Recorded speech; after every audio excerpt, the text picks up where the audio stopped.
Michał Choiński from Jagiellonian University, will present his talk on stylometric study of American literature.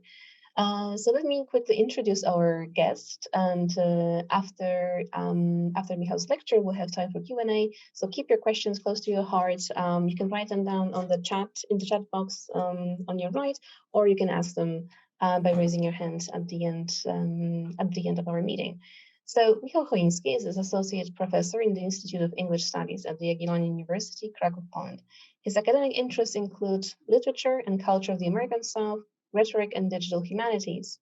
He's the author of two books, Rhetoric of the Revival, which came out with the GEC Center at Yale University in 2016, and Southern Hyperboles, which came out in Louisiana State University Press in 2020. He has published almost 30 academic articles with, among others, Mississippi Quarterly, America's Student, or Polish Journal of American Studies.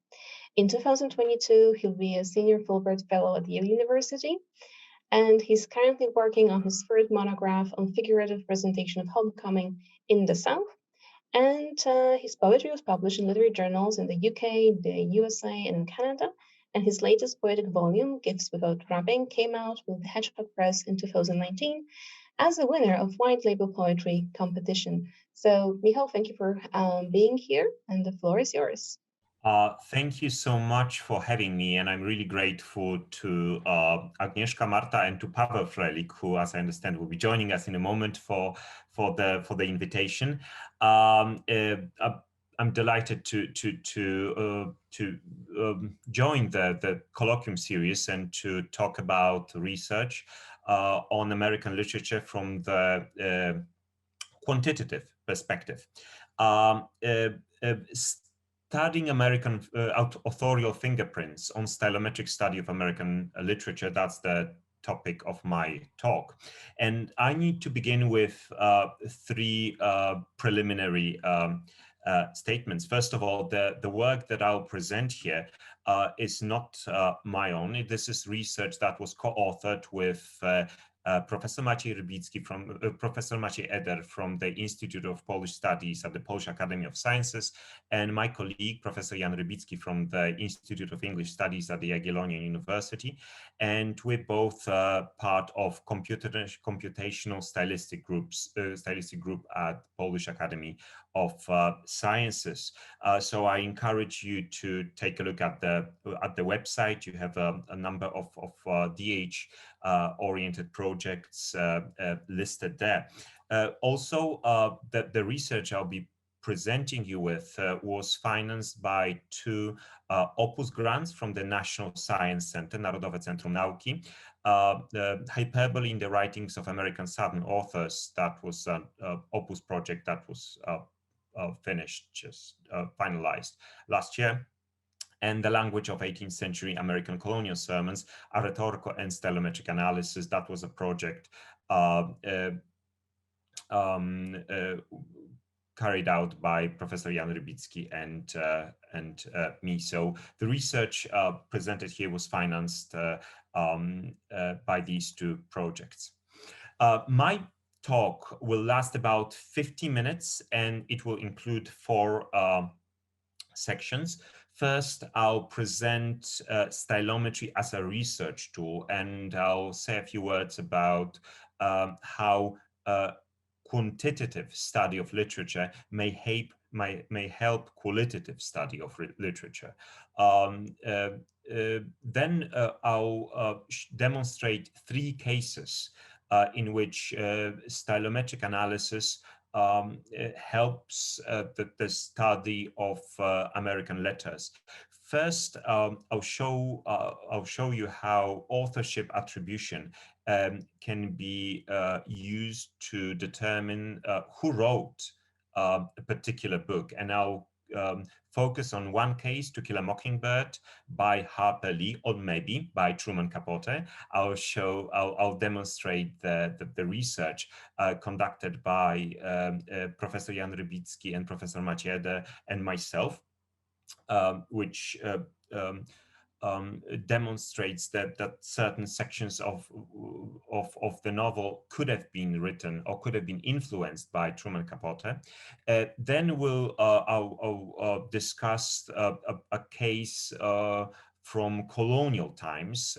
Jonathan Edwards, a well-known colonial preacher, had a literary editor, Thomas Foxcroft, and I'll use stylometric software to show the extent to which authorial fingerprints of the editor can still be detected in a published text.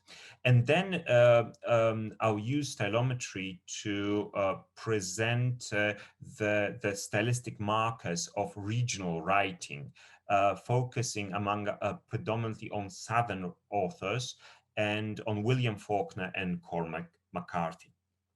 So this is the general outline of my talk. As I understand, there will be a Q&A after I finish. Right. What is stylometry? Stylometry is a DH, so digital humanities methodology, which allows to study the style of authors by counting relative frequencies of words. Among others, stylometry allows one to calculate the authorship of a text.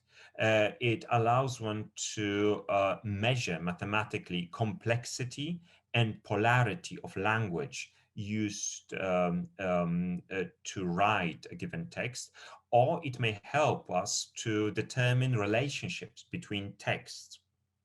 I myself, I'm very much dedicated to the qualitative study of literature. That is, when I read literature with my students, we focus on details. We also try to place a given work of a given novel, a given poem in the socio-historical context. So the idea of counting relative frequencies of words may be counterintuitive to what we believe is the essence of literature, if there is such a thing. I'll try to address those doubts as well. Plus, I'll emphasize throughout the talk that DH methods such as stylometry are not there to substitute the direct experience of reading. In other words, I'm not here to preach that you can read literature without reading literature. I'll keep on emphasizing that stylometry is a tool that may help us ask the right questions, that may help us ponder of those aspects of literary experience that may be too elusive for the naked eye of the reader.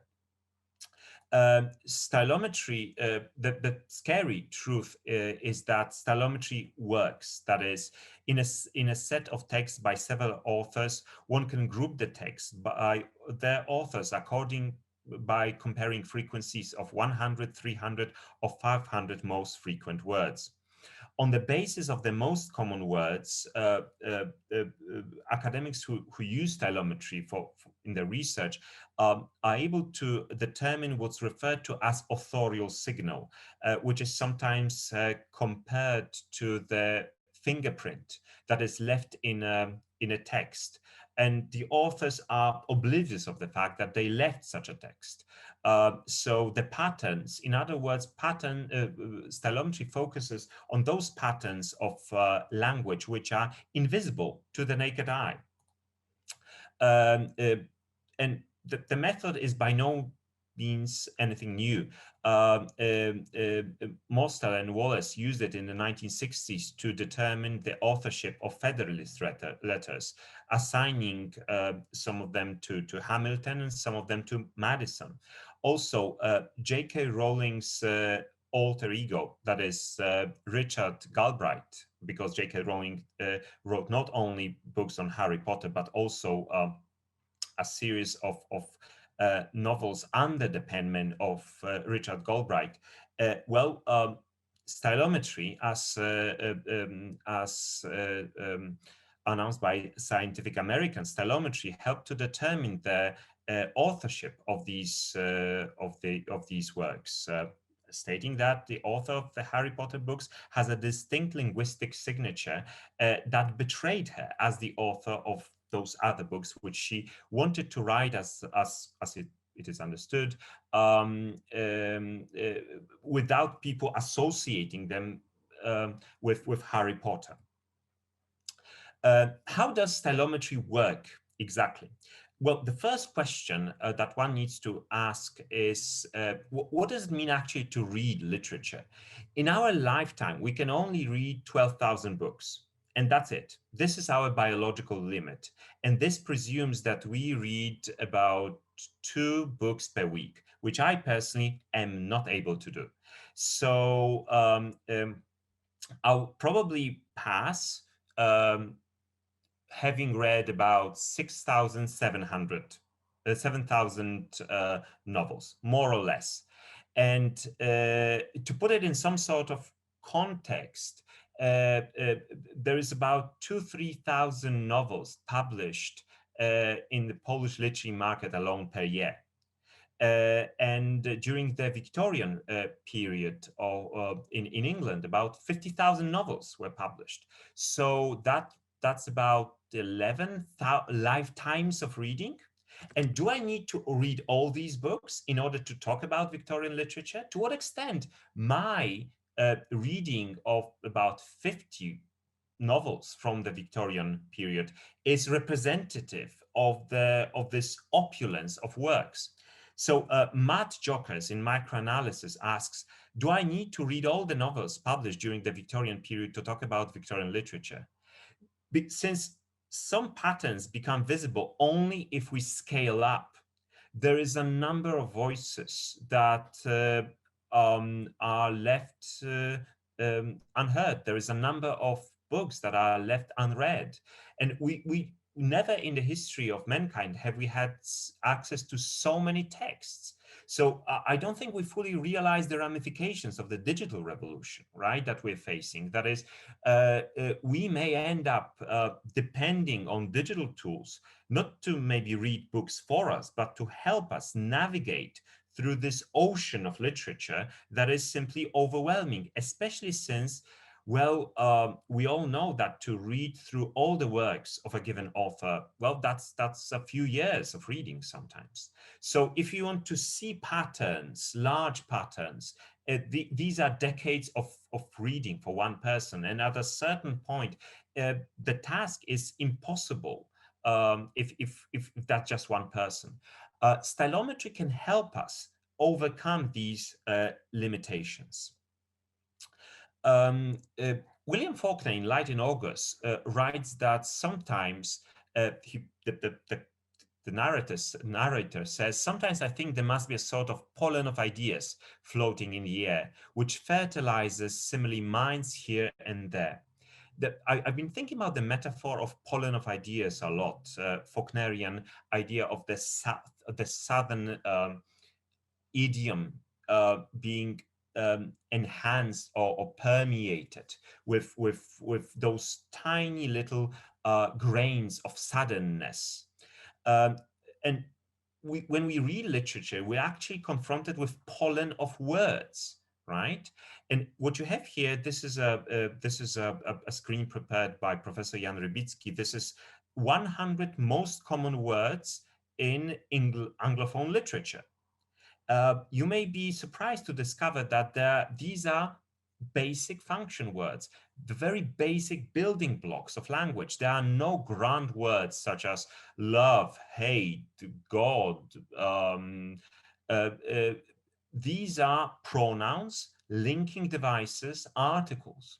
And actually, it is these words, apparently, that translate into one style, which is again very counterintuitive, because when you think about the style of Vladimir Nabokov, for instance, or William Styron, or William Faulkner, you immediately think about sophisticated lexical choices. You think about collocations which are non-typical, but math or statistical study of literature shows us that it's not those unusual, atypical solutions or stylistic ploys, but it is actually the selection of the most basic building blocks of language that accounts for style. It makes sense if you think about how literary perspective is constructed. Well, metaphorical cognitive linguistics teaches us that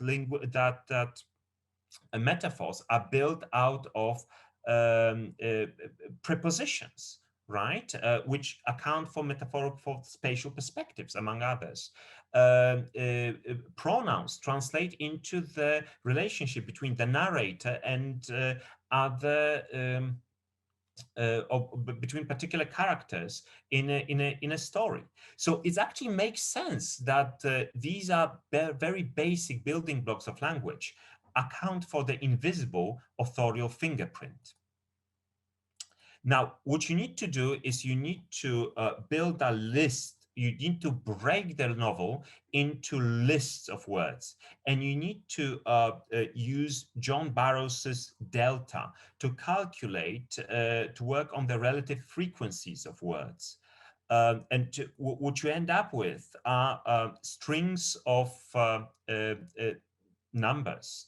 That's not an easy, which is, first of all, very off-putting for anyone who's into anyone who's into literature. Second, which is very confusing. So what you do with these strings of numbers is you translate them into graphs. And here you have the examples of bootstrap consensus networks produced by Maciej Eder. That I need to explain how it works, because I'll be using these graphs in the second part of my talk. The closer the connection between particular books, what you have here are novels: Dickens's Bleak Visions, David Copperfield, Dickens's Hard Times, Richardson Pamela, Richardson Clarissa. So the thicker the line between particular texts, the stronger the stylometric connection, the stronger the authorial fingerprint or the authorial signal between these particular texts.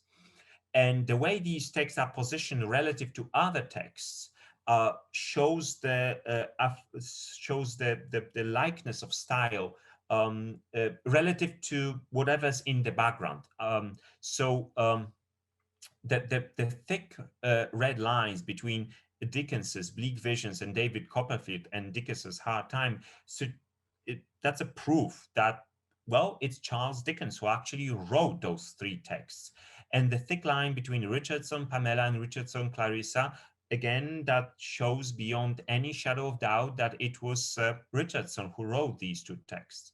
Mind you, the software, the algorithm, doesn't know that it's reading Richardson Pamela or Richardson Clarissa.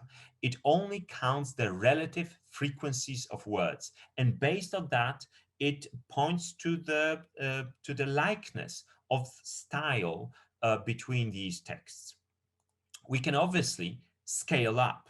That's again imaged by Jan Rybicki. Here you have 600 English novels, and what emerges from the graph here are clusters of texts. So it's not that you have singular, it's not that you have relationships between singular texts, but what you end up with are actually clusters of works by the same author, by different authors, who demonstrate some sort of likeness as far as style is concerned. I could go on discussing particular clusters in this text, but we don't have time for that. I encourage you to follow Jan Rybicki's publications here. He discusses extensively the idiosyncrasies of particular clusters. Obviously, you can scale up even further. That's, if I remember correctly, 9,000 novels. So this is literally the representation of visual explosion of literature in the 20th century. That's the blue stuff. That's the white stuff. That's 20th century. The blue stuff, if I remember correctly, that's 18th century, and the purple stuff, that's 19th century. So you have visual representation of an explosion of styles and diversity of literary genres. Now, what I want to do in the remaining part of the talk is to show how this method can be applied in three different cases connected with American literature. The first case is the case of Harper Lee, and had two books, To Kill a Mockingbird and Go Set a Watchman. And before I discuss extensively the stylometric approach to Harper Lee's two works, I need to explain the timeline that accompanied the publication of these two, or actually one work. I'll explain that in a moment. So in 1949, Harper Lee moves to New York. She wants to become a writer. We all know Harper Lee as the author of To Kill a Mockingbird, a classic of American literature and of Southern literature. And indeed, she became this author of one book, which is, if there is such a thing as a canon, as a literary canon, beyond any shadow of doubt, To Kill a Mockingbird is included in that canon. But the road to the publication of To Kill a Mockingbird was particularly bumpy. Harper Lee moved to New York. She left the South. Her sister Alice remained in the South, following in the footsteps of their father, who was an attorney. Actually, Atticus Finch, the character in To Kill a Mockingbird, is modeled after Harper Lee's father. Harper Lee, after a long and strenuous process of writing, Harper Lee submits the manuscript of a book entitled Go Set a Watchman, later renamed to Atticus, to the publishing house J.P. Lippincott. There, the book comes under the attention of Tay Hohoff, who at that time was, whom we now refer to as the invisible hand behind To Kill a Mockingbird. Tay Hohoff was an avid smoker and cat lover. Her book, Cats and Other People, is bears this title for a reason. Did not like the manuscript that would later become To Kill a Mockingbird. She actually hated it. She said it's incredibly fragmented, and but she did see some potential in it. So both Harper Lee and Tay Hohoff spent a long time rewriting the text.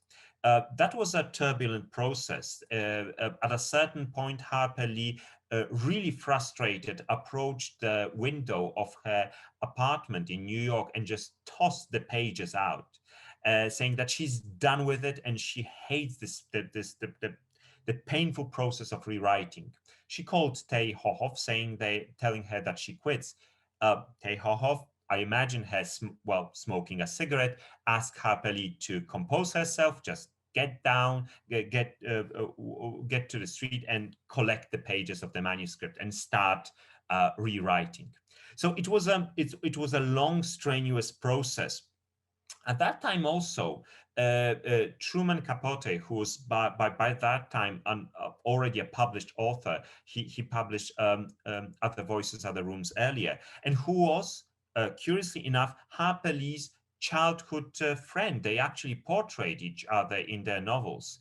There is a character based on Harper Lee in Truman Capote's Other Voices, Other Rooms, and Dill from To Kill a Mockingbird is obviously based on Truman Capote. So the Truman Capote for sure was in New York at that time, and the two it's possible that the two of them cooperated. After the publication of To Kill a Mockingbird, Truman Capote never actually denied having helped Harper Lee with the transition of the manuscript from Go Set a Watchman to Kill a Mockingbird. Also at that time, Truman Capote helped Truman Capote asked Harper Lee for help. She went to Kansas with him to help him in the writing of, or in the gathering of the material for In Cold Blood. Harper Lee was much better in interviewing people, and she actually gave Truman Capote 150 pages of notes, which he later on used, and he failed to acknowledge Harper Lee as a co-author of In Cold Blood. He only mentioned her in the acknowledgements. Because of that, the two childhood friends went apart. All of that is very relevant for what I'm about to show you. Finally, the book is published, and very soon after that, the movie is released, starring Gregory Peck. So Harper Lee and the movie wins the Academy Award. So Harper Lee has it all: the Pulitzer Prize, a movie based on her novel wins the Oscar, but she never writes another novel, in spite of the fact that obviously the pressure must have been enormous. Curiously enough, in 2014, after the death of Alice Lee, that's Harper Lee's sister, who was a lawyer, the manuscript of the second book by Harper Lee miraculously manifests itself or is found in a family locker. This is obviously every publisher's holy grail. I mean, a second book by Harper Lee, and that's it was all over it hit the headlines of every single newspaper in the US. Go Set a Watchman is published by HarperCollins in 2015 and tops the bestseller list. 1.5 million copies sold within the first few months. But the readers were actually shocked because in Go Set a Watchman, they're given a chance to peek into what they will be tempted to view as the sequel to Kill a Mockingbird. And it's not actually a sequel, it's a prequel that is a sequel, or maybe a sequel that is a prequel. In other words, in Go Set a Watchman, we have a grown-up character, Jean-Louise, who returns from New York to her hometown in Alabama. So we don't have the childhood narrator, Scout, that we that is so critical for To Kill a Mockingbird. So we see now the scale of corrections Harper Lee included with Tay Hochhoff. The corrections were so profound that it's actually a different book, right? With a different protagonist, a grown-up protagonist who returns home. Atticus Finch is revealed as a member of KKK, which was unbearably shocking to to all those who loved To Kill a Mockingbird and respected Atticus Finch as this paragon of virtue, which he apparently is not. But the publication of Go Set a Watchman, which is again the first version of To Kill a Mockingbird set in a timeline after To Kill a Mockingbird, caused the resurfacing of the gossip regarding the suspicions regarding the authorship of the novels. Could it be that Tay Hochhoff more than helped the rewriting of the book? Could it be that Tay Hochhoff actually authored certain sections of the book? Could it be that Truman Capote helped his childhood friend Harper Lee while she was she was introducing all those painful introducing all those corrections in the manuscript. Well, luckily, we have Stylometry to help us. And Maciej Eder and Jan Rybicki were asked by the Wall Street Journal to study the authorship of these two novels. The initial study entitled,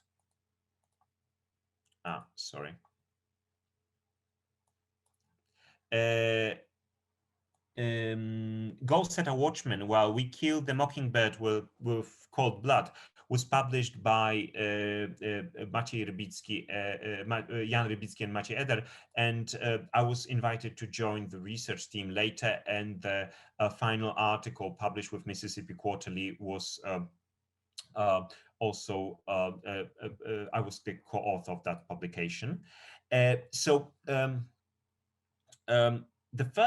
The first part, what needed to be done initially was the comparison of Harper Lee's and Truman Capote's style. In this, maybe I'll move to the next graph, which is, I think, slightly better, right?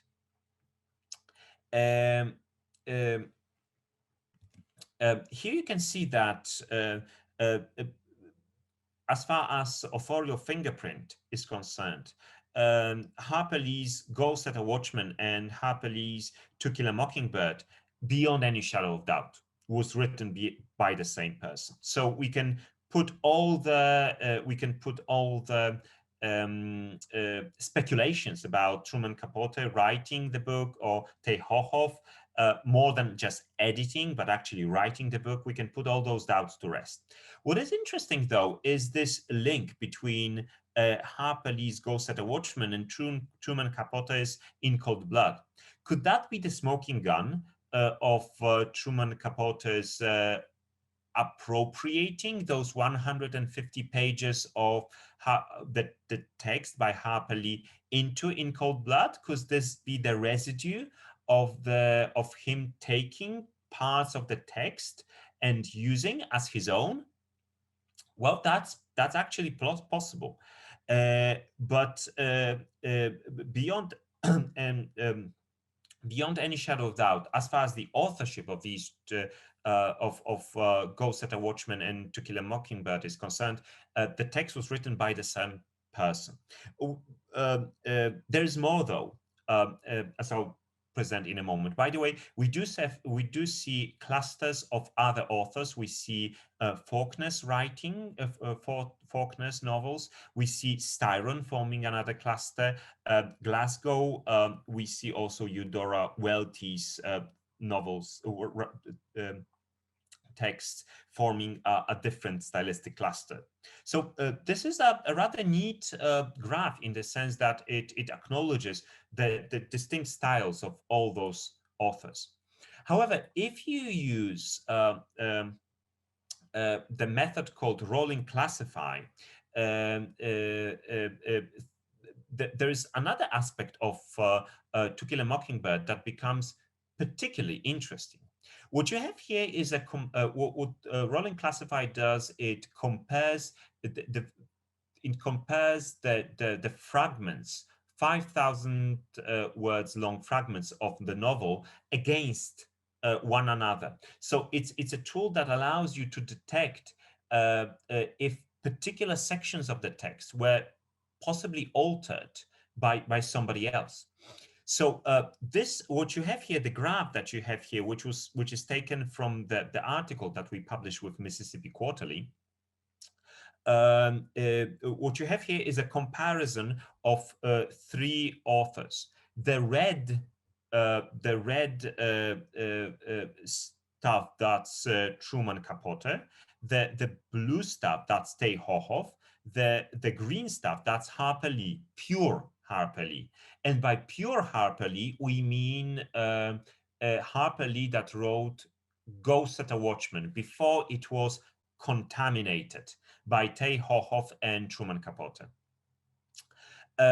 what's interesting is that at the beginning of To Kill a Mockingbird, these would be the initial 5,000 words, just the initial chapters. We can see very strong presence of Truman Capote. What does it mean?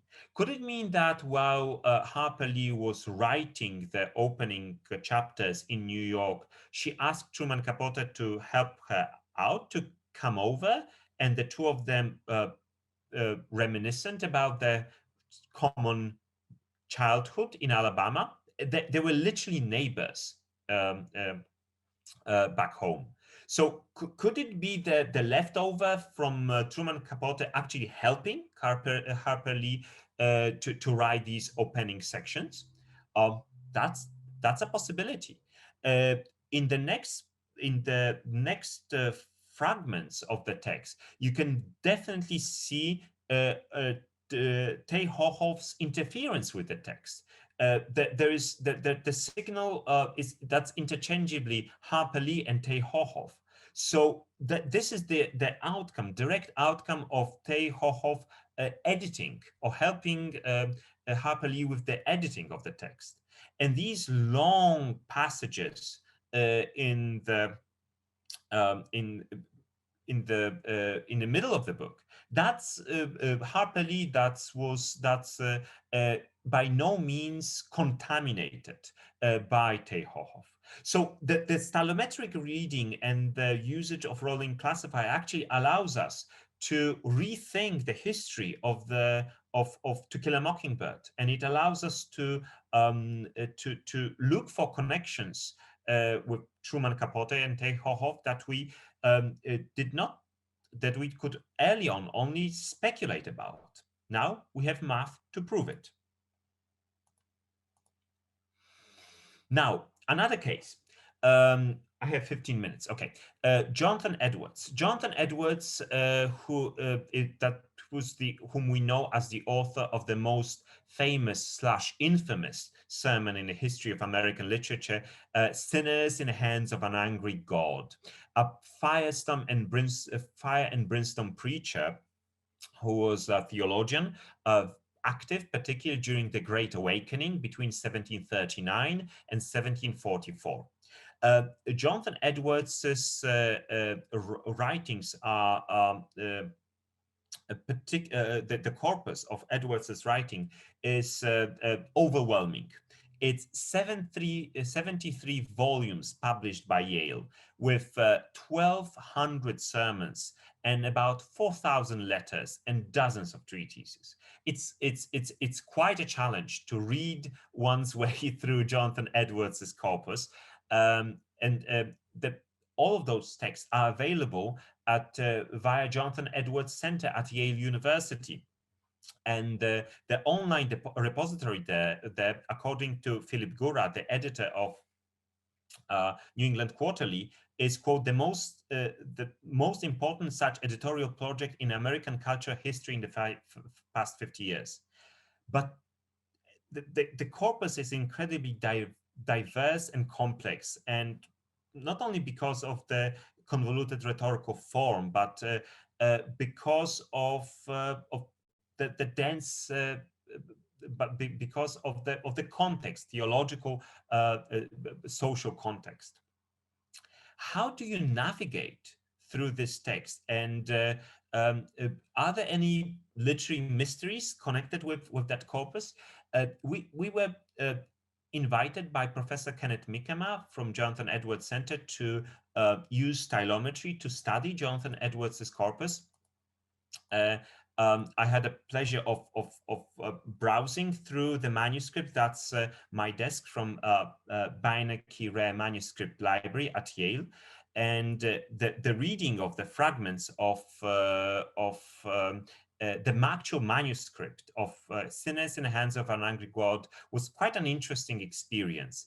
I don't know if our listeners can discern any fragments of the text or read the handwriting. It is actually quite challenging. The wrath of God is like great waters that are dammed up for the present. They rise higher and higher till the outlet is given. Yeah, that's a dense rhetorical text. What you're seeing here, these are actual notes of Jonathan Edwards used for the delivery of Sinners in the Hands of an Angry God. But what we were interested in was the cooperation between Jonathan Edwards and his literary agent, Thomas Foxcroft, who was a minister of the First Church in Boston, who was a dedicated pro-revivalist and an influential preacher. And Foxcroft cooperated with Edwards extensively after 1749 in connection with style, content, and the publishing strategy. He was both the editor and the literary agent of Edwards. So since the actual extent of Foxcroft's influence on Edwards's writing remained to be determined, we decided to use stylometry to study that impact. What Jan Rybicki and me did first, we used stylometry to distinguish between various voices within Jonathan Edwards's corpus. And here we can see that, which is, you know, that's not an outstanding result here, that particular groups of texts account for particular genres, right? So Jonathan Edwards's writing letters is very much different from Jonathan Edwards's style in writing letters is very much different from Jonathan Edwards's style while he wrote sermons and treatises. What's interesting, though, is the extent to which chronology became visible.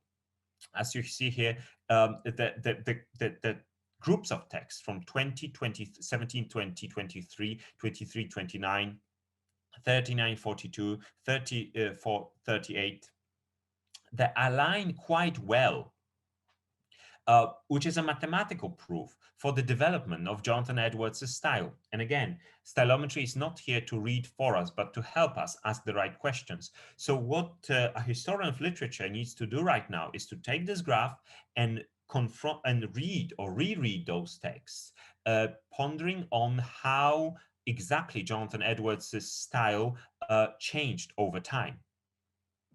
We juxtapose Jonathan Edwards' writings with Thomas Foxcroft's writing. As here you can see the clusters of writing, the red stuff, the red clusters, that's Jonathan Edwards and his different styles, right? And the green clusters, that's Thomas Foxcroft. Luckily, they were very much different. Which was good for our research because it's much easier to see elements of red, elements of black against the white background and the other way around than shades of gray, which is sometimes the case. So in a study that was published with Amerika-Studien, a special issue dedicated to the to digital humanities and American studies, edited by Dennis, among others, Dennis Mischke from DH Lab in Potsdam. What you see here is again the use of rolling classify to determine the presence of the editor's authorial fingerprint. And bullseye, the opening sections, right, or the first half of the text. That's one of Jonathan Edwards' treatises. Here was written by Jonathan Edwards himself, with no amendments from Thomas Foxcroft. But this section right in the middle of treatise, that's not Jonathan Edwards, that's Thomas Foxcroft. And if you're reading this fragment, you're definitely not reading Jonathan Edwards. It doesn't mean that Jonathan Edwards did not approve of it, of the amendments introduced by Foxcroft. It doesn't mean that it's that it's interference with the text, because the two of them cooperated extensively. There are letters held at Beinecke Rare Manuscript Library that prove the extent of their cooperation. But this fragment here, that's a fragment extensively modified, at least by Thomas Foxcroft. Yeah, so we also use 3D modeling, Jan Rybicki, and that's a graph, that's animation prepared by Jan Rybicki that allows us to see. We can that's just a video, but we can zoom in and zoom out and change the positioning of particular sections of the text, thus allowing us to see the connections that we would not be able to see with 2D images only. All right, okay. So the last element of the last application of stylometry that I wanted to discuss today concerns regional writings. This is the graph that I showed you earlier. This is the graph in which you have a number of Southern authors: Faulkner, Styron, Capote, Harper Lee, Eudora Welty, Flannery O'Connor, among others.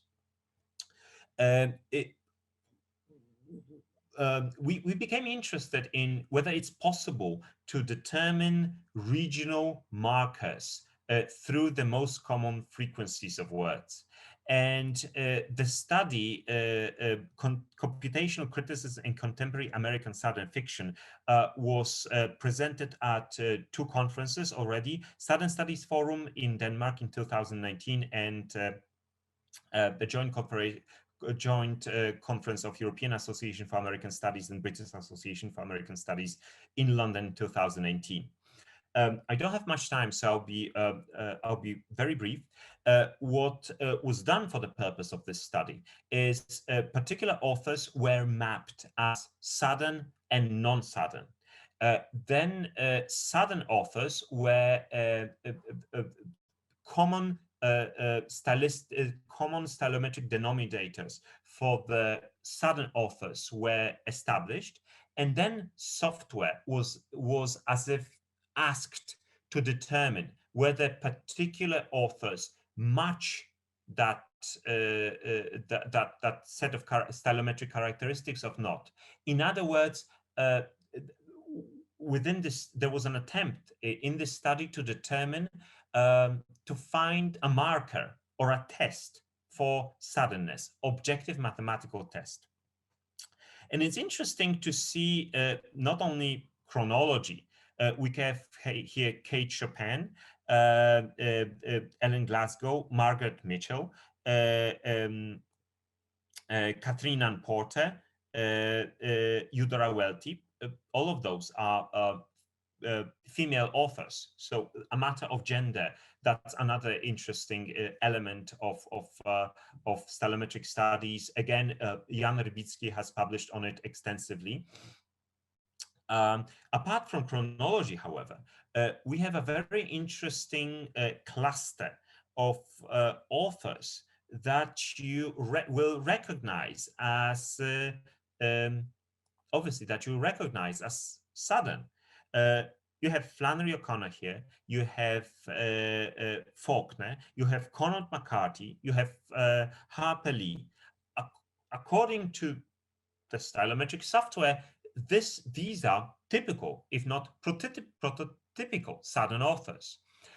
So this is a study that we're yet to develop further, but in general, it seems that it's possible to determine to arrive at regional markings for stylistic regional markings for particular groups of authors. All right, conclusions very quickly. Again, stylometry is not an alternative to close reading. So it is just a tool to ask the right questions, or maybe questions we didn't think about asking earlier, and to point out connections between texts that remain imperceptible to the naked eye in the direct reading experience because of the size of the corpus and because, well, no one can read all texts. Stylometry also may help us question and deconstruct the existing divisions, chronologies, and stereotypes. And to those interested in stylometric study, and the use of digital humanities in American studies, I'm encouraged to take a look at the Polish, the special issue of Polish Journal for American Studies, which I had the pleasure of editing last year. Which includes a wide selection of articles which demonstrate the use of DH in various areas of American studies. Okay, right. Thank you very much. That's the end. Thank you so much. We already have a first question in the chat. I will read the questions out loud for the benefit of the recording. So Kendra Wilson asks, just a moment, was the classification only Southern, non-Southern, or were non-Southern authors also divided into regions? Agnieszka, could you repeat the question, because I Sure. don't seem to be able to hear you that well. Yeah. Oh, you can also look at the in the chat box, because I'm just reading the questions from the chat box. But just for the benefit of the recording, was the classification only Southern, non-Southern, or were non-Southern authors also divided into regions? Yeah, we thank you very much for the purpose of this study, which is again it's being developed, so it's by no means definitive. We divided authors into Southern and non-Southern. Curiously enough, though, authors who originated from New England had a distinct authorial fingerprint as well. But for the purpose of this study, that was the division into Southern and non-Southern. Thank you, Michał. I will take this opportunity to ask a follow-up question, because it's actually connected a little bit to the previous question. So I was wondering about the very, let's say, first step in stylometry. So the choice of Southern literature. So how do you go about it? Do you look at connections between people, like between Capote and Lee, or do you look at anthologies of Southern literature or critical works that define what Southern means, or is this a combination of different things? So I'm quite curious as to the very beginning of this process. Yes, so the notion of the label Southern writer in itself is problematic, right? And the concept of Southernness is in itself ephemeral. And literally dozens of articles have been published on that subject, in which the authors try to establish the exact meaning of Southernness. So we, for the purpose of this study, we used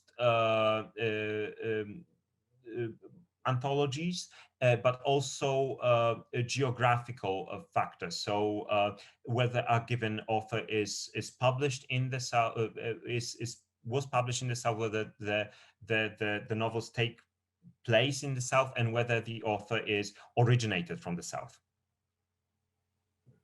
Okay, thank you. We have another question from the chat box from Kacper Kogut-Maliszewski. Very interesting. Is stylometry useful in analyzing translated texts? What if two works of one author were translated by two different people? Thank you. That's a very interesting question, and here I'd like to I like to mention the works of Jan Rybicki again, who uses stylometry to study the presence of the translator's authorial signal in a text. So if you have a novel by Faulkner translated by two different translators, it's interesting to juxtapose the presence of the authorial signal of Faulkner against the authorial signal of the translator. And so in itself, this is a novel way to study translations. And again, Jan Rybicki has published on that extensively. Thank you. Do we have some other questions? You can also raise your hand if you'd prefer to use your mic. Oh, we have a question from Michael Downs. What sort of literary tradition or heritage might connect these Southern writers? Has anyone tested, say, MacArthur Faulkner against the King James Bible? Yeah, thank you. Thank you very much. That's a question that moves towards qualitative analysis. And again, I'll keep on emphasizing quantitative analysis is just a tool, right? For me, it's not to substitute qualitative reading. So when I think about literary traditions, I think about qualitative study. There is obviously, however, there is predominantly there is a way to group traditions, also to group novels thematically by topic modeling, among others, and that's something that's research that we're also currently engaged in. Hopefully, we'll be able to publish the results next year. If I may jump in and ask a question that's a bit more ephemeral, but I was really interested in when you talked about kind of, if I may jump in and ask a question that's a bit more ephemeral, but I was really interested in when you talked about kind of finding not just the author's signature, but the editor's signature. And for me, this kind of obviously is a brilliant tool to challenge or problematize this notion of authorship, and like, you know, a book that has one author and how writing is in fact collaborative. On the one hand, as you said, it's the editors, but also, or kind of writerly partners in crime. But now you're talking about the kind of the way in which in some cultures the translated work, right, will challenge kind of like who's the author of that work if it is mediated by a particular translator. So I'm wondering, has this type of investigation that you offer has been kind of used in order to challenge those like bigger notions of authorship and like who owns, let's say, the text? Yes, I mean, stylometry is an excellent tool to what I emphasized earlier. That's an excellent tool to confront stereotypes regarding literature, to redeem voices that you would not consider that are silenced. It's an excellent tool to rethink what's canon, to rethink canonical works, and to build connections between works that are very often forgotten. And so in this sense, well, it is a hammer. It is a tool. It is a hammer, and you can use hammer to build bridges, but also you can use a hammer to smash them into bits. So I think the creativity lies with the with the researchers, right, on how they apply and how they apply the tool and what they use it for. But definitely, if you think about the discussion concerning those large notions of authorship, of canon, of gender as well, stylometry can add to the discussion. We have two more questions in the chat box and then one question from Zuzana Niarska. So let's maybe start with the chat box because they were earlier. So Natalia Jaworska-Hayes is asking, very interesting methodology. Does its use in literary analysis have the potential to influence the books people choose to read and targeted marketing of specific texts to specific groups? To be perfectly honest, I'm not aware of that kind of study, but that's an excellent idea for a research project. But the fact that I'm not aware of that study does not mean that such studies have not been conducted. But that would most definitely be interesting. Okay, we also had a question from Grzegorz Kość. What kind of authors confound stylometrics? I wonder about poets writing some kind of aleatoric poetry, relying on chance procedures, Jackson McLeod, or poets with a strong negative capability, renouncing or pushing back against subjectivity and the self. What eras confound stylometrics? Okay, the first thing is that the word poet, or the words poet and poetry. Sadly, stylometry works well with prose, so large chunks of prose. You need to have a sample that's large enough for you to harvest the data and do the calculations. So although attempts were made to use stylometry to determine the authorship of selected sonnets by Shakespeare. There are numerous studies on that very subject. In general, you need a substantial portion of text to determine stylometric signal. Later on, you can try to use it as I've demonstrated to look for traces of the editor, but poems do not offer a sample that's large enough to use stylometry. So poetry just compounds stylometry, and just stylometry is beyond the reach, or poetry is beyond the reach of stylometry, let me put it this way. And as a follow-up question, can you rely on poets' prose then? Yeah, absolutely. Poets' prose, that's fine, as long as you have a sample that's large enough. Vladimir Nabokov's style is sometimes referred to as poetic prose, and you could see him in the graph of 600 English novels at the beginning of the talk. So absolutely, definitely, but you need a sample that's large enough, basically. Okay, and I think we can move on to Zuzana Leniarska's question. Hi, thanks so much. I'm not sure if you can see me. Yeah. Thanks so much. Yeah. Sorry, I'm driving. I'm actually right now in the US, driving to Stanford. I was wondering whether you could talk a little bit about, so what I found interesting in your project about Southern literature is the question of the canon. I think you mentioned it in a couple of answers to the questions from the audience, but I was wondering if you take into consideration authors that you identified as Southern, such as Harper Lee, William Faulkner. They're very distinct, and their style is very distinct, very particular. I understand that's good for stylometry and assigning authorship, checking whether they are authors of the works that they are considered the authors of.